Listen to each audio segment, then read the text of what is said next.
6 months after the lights died. It's not radiation, zombies, or raiders that are killing most people. It's the survival lies they believed when the internet was still working. The government? Gone. Whatever used to sit in City Hall is now just an impressive pigeon toilet. Your neighbor who bragged about his bug-out plan? He's compost, feeding the only tomatoes that still thrive in this mess. And that playlist of top survival hacks you save between cat videos? That thing is a murder weapon with a share button.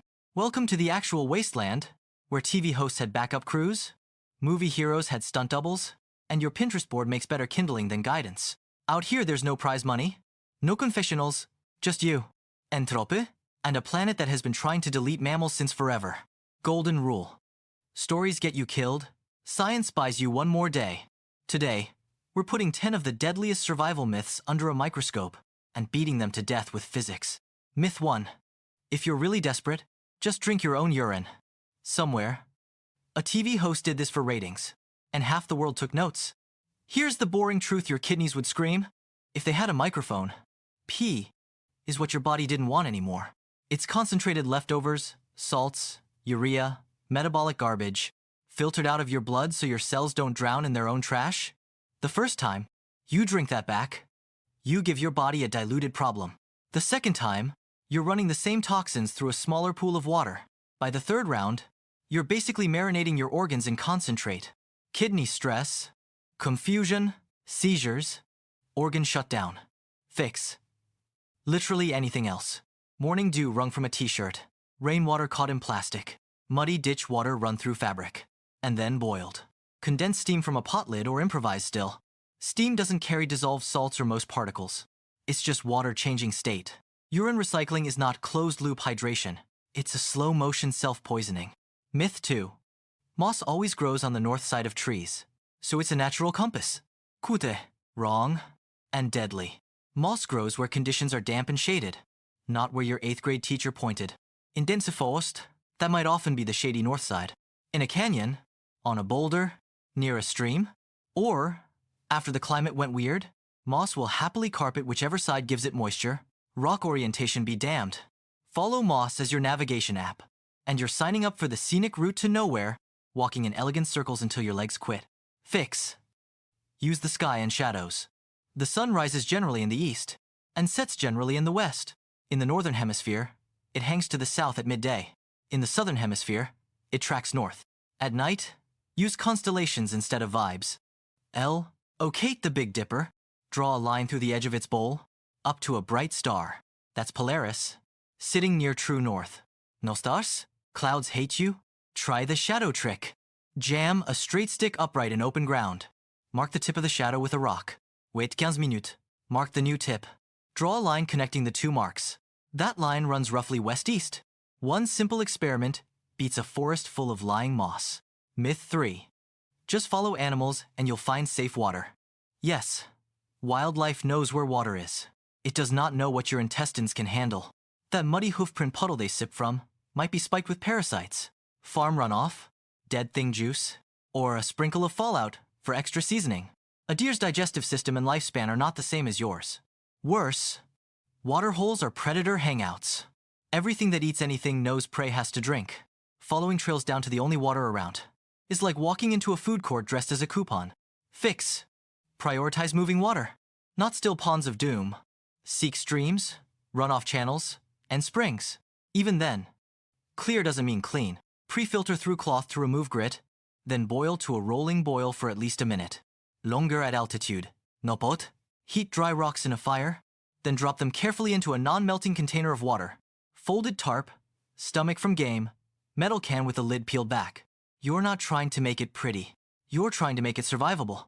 Myth 4. If a shark attacks, just punch it in the nose. Right. Because underwater, you totally have the arm speed of an action hero and the accuracy of a sniper. Reality check. Water turns your punch into slow-motion soup. Meanwhile, that animal was literally built to move and bite in that medium. Its nose is sensitive. Sure, but so are its eyes and gills. And they're bigger targets and easier to damage with anything pointy. The real solution in an apocalypse? Don't turn yourself into ocean garnish when you're already juggling collapse, asphyxiation, and starvation. Open water is optional suffering. If somehow you end up in shark country anyway, Tools beat fists. Hard objects to jab, shove, or wedge between you and the mouth. Aim for eyes or gill slits. But let's be honest. Step 1 of shark survival is don't cosplay surfer and predator soup during the end of the world. Myth 5. You can live indefinitely on lean meat like rabbit. Rabbits look like walking meals. Lean, plentiful, easy to trap. Eat nothing but that for weeks. And your body stages a coup. Pure, non-stop protein with almost no fat or carbs is a metabolic prank called protein poisoning or rabbit starvation. Your system can't process that ratio forever. It starts cannibalizing itself trying to keep up. Nausea, diarrhea, weakness, then progress bar hits 0. Fix. You don't eat like a picky gym bro in the Wasteland. You eat like a hyena with a nutrition degree. That means fat and organs, not just the pretty muscle cuts. Liver, kidneys, heart, tongue, brain where safe these carry vitamins and fats your body actually needed back when you were throwing half your meal away. Add nuts, seeds, fish with visible oil, anything dense and greasy. Myth 6.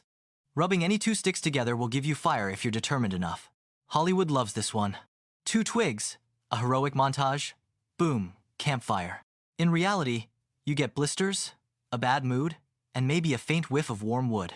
Friction fire works, but it's a technique, not pure willpower. It needs specific dry woods, shaped parts, perfect posture, and stamina you don't have after 3 days of bad calories. The bow drill, hand drill, and other friction sets are powerful, but only if you mastered them before the grid died.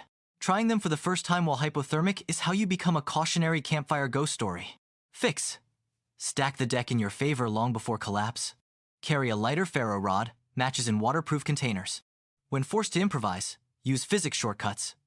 Battery plus steel wool creates an instant hot filament. High alcohol hand sanitizer on cotton turns a spark into a sustained flame. Friction fire is your last resort, not your first. Practice it on calm weekends, not on the night the temperature drops below freezing. Myth 7. Any cactus is an emergency water bottle. This is how city people audition for the Darwin Awards. Some cactus species do have usable pulp or juice if you know exactly what you're doing. Others stash chemicals that gift you vomiting, diarrhea, and kidney stress for your trouble. Barrel cactus and friends can dose you with acids that your organs hate even more than dehydration. If you're already dry, adding violent digestive upset is not hydration, it's fast-track self-destruct. Fix. Treat random cactus juice like you'd treat random unmarked bottles in a ruined lab. Probably not your first drink of the day. Safer desert water tricks exist. Collect dew with cloth at dawn. Build solar stills using clear plastic and a pit. Follow washes to see where water might pool after rains, then purify it. Slower? Yes. Less spectacularly lethal? Also yes. Myth 8. Just play dead. Bears won't bother you. Sometimes. With some bears. In very specific moods. This advice is like saying, just be nice and relationships always work out.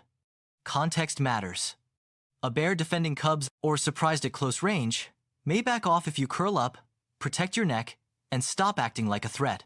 A hungry bear that decided your meat? Lying down is basically catering. Very rough rules from wildlife experts in the old world. With many black bears, noise, size, and resistance can scare them off. With big brown or grizzly bears, backing away slowly and avoiding eye contact is step 1. Playing dead may help if the attack is clearly defensive. With polar bears, the plan was heavy firearms and wishing you were somewhere else. Universal fix. Don't go strolling into bear country mid-collapse like you're filming a nature documentary. Store food away from where you sleep, keep smells controlled, and if you somehow find bear spray, guard it like gold. Capsaicin in their eyes and lungs buys precious seconds. Motivational speeches do not. Myth 9. Cell towers and apps will still save me. Phones work in emergencies. Your phone is a photos album and a flashlight now. That's it. Towers need power, maintenance, backhaul lines, and people who still have paychecks. When the grid died and the crews stopped driving, the network followed. Your offline survival app doesn't summon satellites. When the signal's gone, it's just a pretty icon. Fix.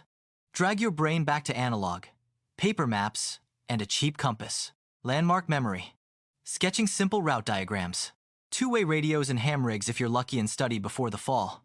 But assume silence. Assume no texts, no calls, no GPS arrow saving you from your own geography blindness. Myth 10.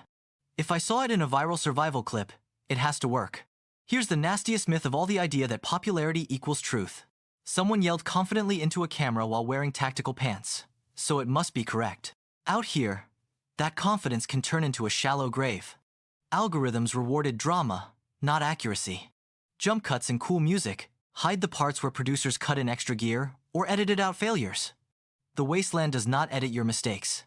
It just keeps the take where you bleed. Fix. Question everything, including this video. Test ideas in safe conditions while help still exists. Favor advice that explains why something works, not just what to do. Physics, biology, and chemistry are the only influencers you can't unsubscribe from. The Wasteland doesn't care what you believe. It only cares what actually works. So here's your real choice. Survivor. You can cling to the myths because they feel bold and cinematic, or you can let them die now so you don't die with them later. Learn to ask, what's the mechanism? What's the risk? How do we know? That mindset, more than any gadget, is what separates the last ones standing from the ones found clutching useless gear and bad ideas. If this burned a few dangerous fantasies out of your head, hit like, subscribe to Wasteland Badger, and share this with the one friend who still thinks winds of thought is enough to beat physics. Out here there are no respawns, no cheat codes, and no customer support tickets, just you, the wreckage, and the science you bothered to remember.